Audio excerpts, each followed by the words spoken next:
കനത്ത മഴയിൽ നടപ്പാതയിലെ സ്ലാബുകൾ തകർന്നതിനെ തുടർന്ന് മൂന്നാർ ലക്ഷം നഗറിലേക്കുള്ള യാത്രാക്ലേശം രൂക്ഷം. 30 വീടുകളിലേക്കുള്ള ഏക വഴിയിൽ സ്ഥാപിച്ചിരിക്കുന്ന സ്ലാബുകളാണ് തകർന്നത്. ഇതോടെ പ്രായമായവരും രോഗികളും കുട്ടികളുമൊക്കെ യാത്രയ്ക്കായി പ്രയാസമനുഭവിക്കുകയാണ്.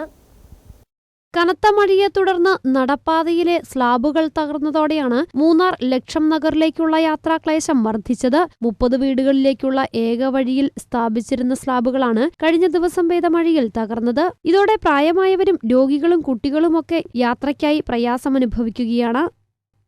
இதில் 7 லட்ச ரூபா ஃபண்டு பத்தாது. இந்த சம்மர்ஷன் பித்தியும் இந்த நடைபாதையும் பூர்ணமாக வேலை செய்கிறதா இருந்தால் ஏகதேசம் ஒரு 20 லட்ச ரூபாக்குள்ளே தான் இருந்தால் மட்டும்தான் அந்த ப்ராஜெக்டை எடுத்து வேலை செய்ய முடியும்னு சொல்லி ஏஐ ரிப்போர்ட் எழுதி வச்சுருக்காரு. அதனுடைய அடிஸ்தானமாக ஷேர் கிடைக்கும்னு சொல்லி நம்ம உங்களை ஜில்லா பஞ்சாயத்து மெம்பருக்கும் லோக்கு மெம்பருக்கும் நம்ம அதை சொல்லியிருக்கோம்.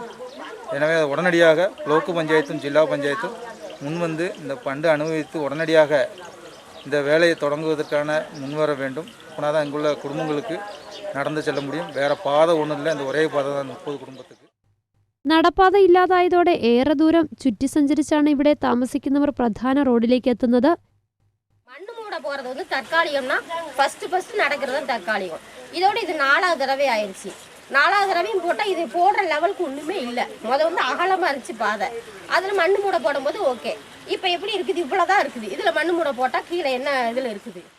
வயசானவங்க 8 மணிக்கு வந்துட்டு கீழே விழுந்துட்டாங்க. இவரும் உடம்புக்கு முடியாதவங்க இன்னொரு தாத்தா இருக்காங்க. நேற்று கொஞ்சம் இல்லைன்னா கீழே அந்த தாத்தா கீழே உருண்டு விழுந்திருப்பாரு.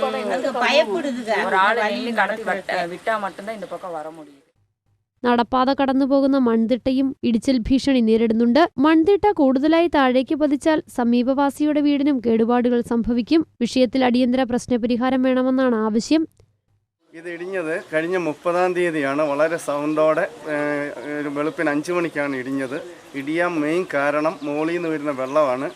വാട്ടർഫാൾസ് പോലെയാണ് വെള്ളം വരുന്നത്. ഈ വെള്ളം നിർത്തണമെന്ന് ഇവിടെയുള്ള അധികാരികളോട് നിങ്ങൾ പല പ്രാവശ്യം പറഞ്ഞ് ആരും തിരിഞ്ഞു നോക്കുന്നില്ല. അതുകൊണ്ട് ഇവിടെ ധാരാളം രോഗികളുമൊക്കെ ഉണ്ട്. ഇതിലെ നടക്കാൻ പറ്റുന്നില്ല, വളരെ ബുദ്ധിമുട്ടാണ്. ഇനി ഇത് എല്ലാം കൂടെ ഇപ്പോൾ ഇടിഞ്ഞു വീഴും എന്ന് അറിയാൻ പറ്റത്തില്ല. അതുകൊണ്ട് ഇതൊന്ന് കെട്ടിത്തന്ന് ഞങ്ങളെ സഹായിക്കണമെന്ന് കൈകൂപ്പി അപേക്ഷിക്കുകയാണ്. മൂന്നാർ ലക്ഷം നഗറിൽ ഈ മഴക്കാലത്ത് തന്നെ മണ്ണിടിച്ചിലുണ്ടായി ഒരാൾ മരണപ്പെട്ടിരുന്നു. News bureau, Munnar.